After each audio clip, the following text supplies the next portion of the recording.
And if you ever need help, just ring this bell.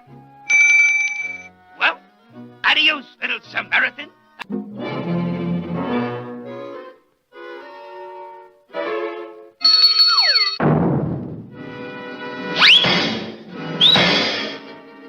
I learned this one on television.